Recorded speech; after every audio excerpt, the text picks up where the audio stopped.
சாட்டையை சுழற்றும் தாவேக ஆண்ட கட்சியினருக்கும் ஆளும் கட்சியினருக்கும் சிம்ம சொப்பனமாக உருவெடுத்துள்ளார் புரட்சி தளபதி விஜய். 2026 நடைபெறும் தமிழக சட்டமன்ற தேர்தலில் வெற்றி வாய்ப்பு பிரகாசமாக உள்ளதாக சில கட்சிகள் மார்த்தட்டி கொண்டுள்ளது. அதே வேளையில் கருத்து கணிப்புகளிலும் சில கட்சிகளே பெரும்பான்மை பலத்துடன் வெற்றி பெறும் என கூறப்பட்டுள்ளது. ஆனால் கருத்து கணிப்புகளை தவிடுபொடியாக்கி 2026 சட்டமன்ற தேர்தலில் தமிழக வெற்றிக் கழகமே தனி பெரும்பான்மையுடன் ஆட்சி கட்டிலில் அமரும் என்பதே நிதர்சனம்.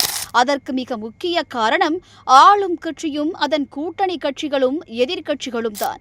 ஆம், நாள்தோறும் வெளிவரும் செய்தித்தாள்களிலும் தொலைக்காட்சிகளிலும் இன்னும் பல இணையதள தொலைக்காட்சிகளிலும் கூட விஜய் ஒரு தற்குறி, விஜய்க்கு அரசியல் அனுபவம் இல்லை, விஜய்க்கு அரசியலில் ஆத்திச்சூடி கூட தெரியாது, அரசியல் கடந்து வந்த பாதை எதுவுமே விஜய்க்கு தெரியாது என்றெல்லாம் வாய்க்கு வந்ததையெல்லாம் வசைப்பாடிக் கொண்டிருக்கின்றனர் ஆளும் கட்சியினரும் எதிர்க்கட்சியினரும் மற்றும் அவர்களை சார்ந்த கூட்டணி கட்சியினரும்.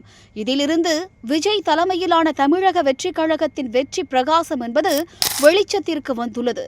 விஜய் பங்கேற்கும் மாநாடுகள், பொதுக்கூட்டங்கள், மக்கள் சந்திப்புகளை தமிழக தொலைக்காட்சிகள் மற்றும் செய்தித்தாள்கள் இருட்டடிப்பு செய்தாலும் கூட தேசிய அளவிலான NDTV, ANI போன்ற தொலைக்காட்சிகள், செய்தித்துறை சார்ந்த ஏஜென்சிகளும் அவரது நிகழ்ச்சிகளை நேரலையில் ஒளிபரப்பு செய்வதில் இருந்தே புரட்சி தளபதிக்கு மக்கள் செல்வாக்கு அதிகரித்து இருப்பது தெள்ள தெளிவாக தெரிகிறது.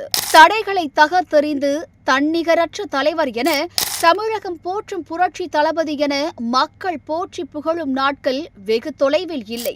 சொல்லப்போனால் இன்னும் 60 நாட்களில் தமிழகத்தின் தலையெழுத்தை மாற்றப் போகிறார் புரட்சி தளபதி விஜய் என்பதே நிதர்சனம். விசில்கள் சத்தம் பறக்கட்டும், விசில்கள் வாக்குகளாக மாறட்டும், தமிழக வெற்றிக் கழகம் ஆட்சி பீடத்தில் ஏறட்டும். மக்கள் மாற்றத்தை நோக்கி காத்திருப்பதால் இந்த தேர்தல் தமிழக வெற்றிக் கழகத்திற்கு வசமாகும் என்பதே வல்லுநர்களின் கருத்தாக உள்ளது.